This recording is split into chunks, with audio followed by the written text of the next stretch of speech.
Welcome back. This is the second generation Acer Chromebook Spin 314, released at the end of last year.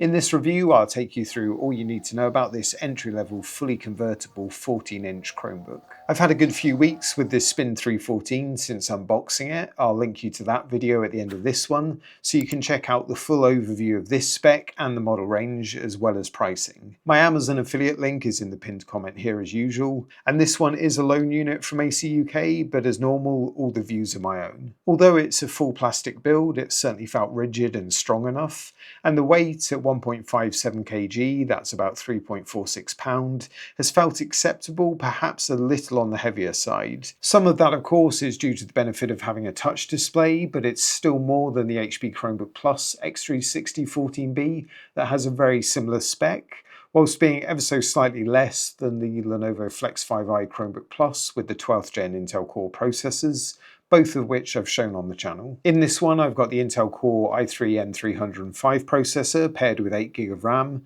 and like many of the other Chromebooks I've reviewed with that setup, performance from browsing to a bit of Android gaming was no issue at all. There are models with the Intel N100 processor, but they tend to come with 4GB of RAM, so unless you're a very light user and there's a big gap in price, I'd try to go for the spec I have here. Either will have Chrome OS updates through to June 2033. The processor and RAM mix in this lineup is a very similar story to the smaller sibling to this Chromebook.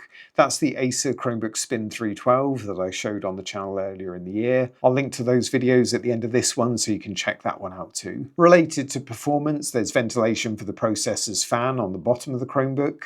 The fan only tended to kick in when I was pushing things and the heat really wasn't an issue for me. Connectivity is fair for the 3 series, but it's a shame we no longer have the microSD card slot in this generation.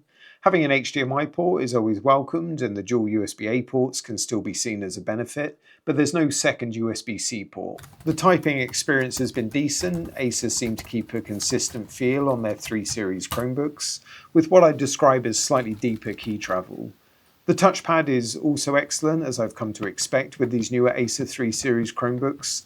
A real decent size, very smooth and responsive to taps, gestures and clicks. Finding the speakers on the keyboard deck so they're upward firing is always a good thing, and these ones get pretty loud. Although like most laptop speakers you don't get much bass or richness, the overall quality was pretty good. I was getting good use out of the battery too. With mixed use I was getting around 8 hours. With YouTube playback of videos at their highest setting, with the screen at full brightness and the volume muted, the battery lasted 7 hours and 20 minutes. I'll see if this can become a useful benchmark test moving forward with the next Chromebook review. Recharging the Chromebook with the included 65-watt USB-C charger was pretty swift. 1 hour of charge took me from 0 to 89%, so having an almost full battery after just 1 hour feels like a good standard. I found myself liking the taller 16:10 aspect ratio display on this Spin 314 as well. It's intended for better productivity, and from my recent video on the new Acer Chromebooks coming our way this year, it looks like they're standardizing on this. That's along with the WU-XGA resolution, that's 1920 by 1200. Being touch and convertible, there are of course multiple ways I could use this display, and they all worked well. This particular one is also compatible with a pen. It's just a shame about the brightness level of 250 nits.